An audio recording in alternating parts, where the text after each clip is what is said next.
أعوذ بالله من الشيطان الرجيم. بسم الله الرحمن الرحيم. ولن ترضى عنك اليهود ولا النصارى حتى تتبع ملتهم قل إن هدى الله هو الهدى ولئن اتبعت أهواءهم بعد الذي جاءك من العلم ما لك من الله من ولي ولا نصير. Please channel को सब्सक्राइब कर दो और लाइक कर दो।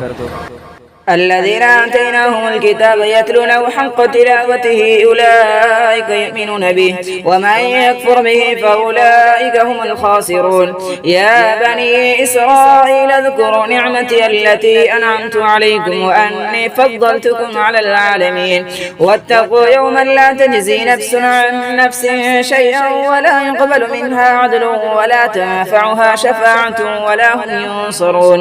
وإذ ابتلى إبراهيم ربه بكلمات فأتمهن قال إني جاعلك للناس إماما قال ومن ذريتي قال لا ينال عهد الظالمين. وإذ جعلنا البيت مثابة للناس وأمنا واتخذوا من مقام إبراهيم مصلى وعهدنا إلى إبراهيم وإسماعيل أن طهر بيتي للطائفين والعاكفين والركع السجود.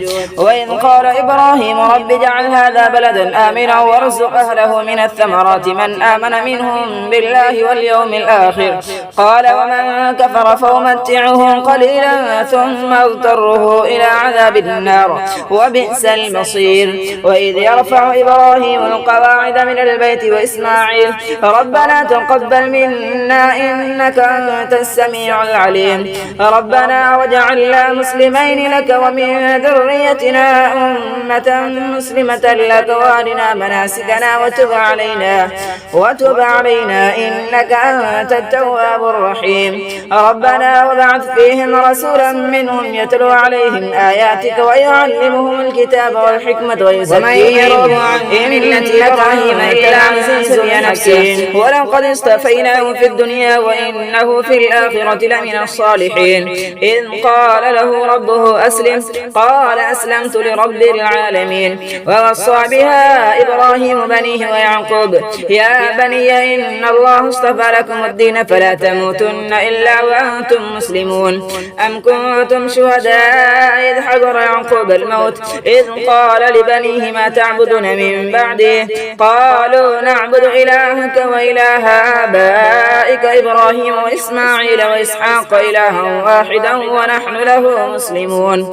تلك أمة قد خلت لها ما كسبت ولكم ما كسبتم ولا تسألون عما كانوا يعملون. وقالوا كونوا هودا أو نصارى تهتدوا قل بل ملة إبراهيم حنيفا وما كان من المشركين قولوا آمنا بالله وما أنزل إلينا وما أنزل إلى إبراهيم وإسماعيل وإسحاق ويعقوب والأسباط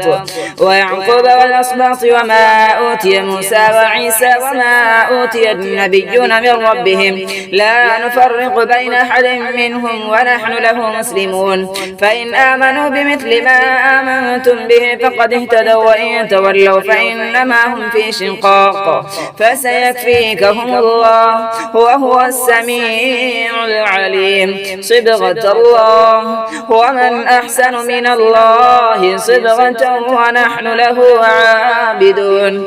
قل أتحاجوننا في الله وهو ربنا وربكم ولنا أعمالنا ولكم أعمالكم ونحن له مخلصون. أم تقولون إن إبراهيم وإسماعيل وإسحاق ويعقوب والأسباط كانوا هودا أو نصارى قل أنتم أعلم أم الله ومن أظلم ممن كتم شهادة عنده من الله وما الله بغافل عما تعملون. تلك أمة قد خلت لها ما كسبت ولكم ما كسبتم ولا تسألون عما كانوا يعملون.